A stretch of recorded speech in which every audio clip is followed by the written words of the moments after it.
जय जय रघुवीर समर्थ. दशक 13वा, समास 4, प्रलय निरूपण. श्री गुरुभ्यो नमः.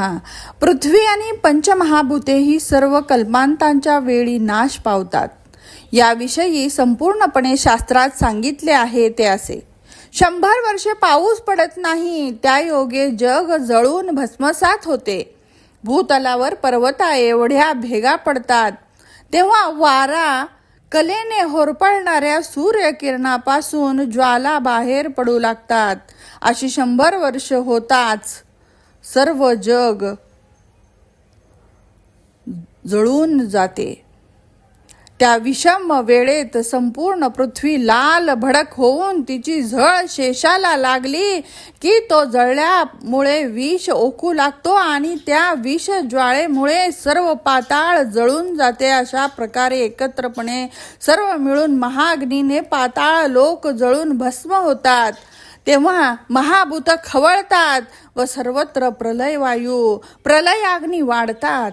त्या प्रलय काळात 11 रुद्रे खवळतात, 12 सूर्य धगधगतात. पहावं तिथे विस्तवाचे ढीगच होऊन जातात. त्यांना पूरक म्हणून वारा आणि वीज यांचा मारा होतो. त्यामुळे पृथ्वीचे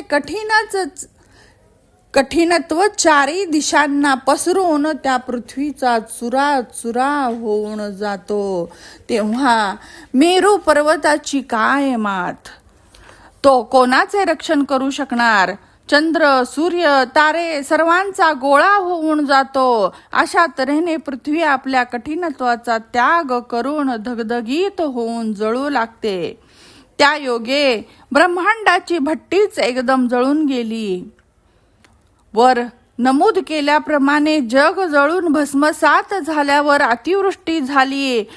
त्यामुळे पृथ्वीची राख पाण्यात विरघळून गेली. जसा भाजलेला चुना पाण्यात विरघळतो तशी पृथ्वी लगेच पाण्यात मिसळून गेली. तेव्हा पृथ्वीला आधार असलेला शेष, कुर्म, वराह हे सर्व नाहीसे झाले. त्यामुळे तिचा आधारच कोसळला. शेष इत्यादींचा प्राण जाऊन ते पाण्यात मिसळून गेले. त्या प्रसंगी प्रलय मेघ कर्कश ध्वनी करीत गरजू लागले. विजा एकसारख्या कडाडू लागल्या. तेव्हा पर्वत प्राय गारा पडू लागल्या. पर्वतांना उडवून लावणारा भयंकर वारा वाहू लागला. त्यावेळी असा काळा अंधार दाटला की सांगता येणे अशक्य. समुद्र, नद्या एक होऊन त्यांना आकाशाप्रमाणे भरती आली. तात्पर्य: मध्ये काहीही वाव न देता सर्व प्रवाह एकत्र येऊन चोहीकडे पाणीच पाणी झाले. तेव्हा मासे, कासव, साप वरून पडून पर्वताप्रमाणे दिसू लागले. पण प्रलय वृष्टीची गर्जना होताच ते पाणी होऊन पाण्यात मिसळून गेले. एकूण 7ही समुद्र आवरोनोदकांत संमिश्र होताच आवरोनोदकाची सीमा ओलांडून सर्वच जलमय झाले. असे घडल्यानंतर प्रलयाग्नी प्रज्वलित झाला आणि पृथ्वी एवढ्या प्रचंड विस्तवाच्या लोळाने जलसंचय वाळवून टाकला. त्याप्रमाणे प्रलय जलाची गत झाली. किती हा महाचमत्कार पहा बरं. आता प्रलयाग्नीने सर्व प्राणी आटून जाऊन सर्व ठिकाणी अग्नीच अग्नी फुलला.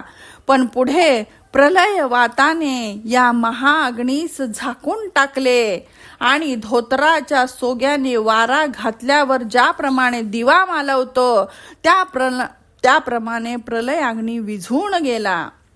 त्यानंतर प्रलय वायू एकच प्रबल झाला, पण विशाल जागेत थोडा वारा विरलता प्राप्त होऊन नाश पावतो.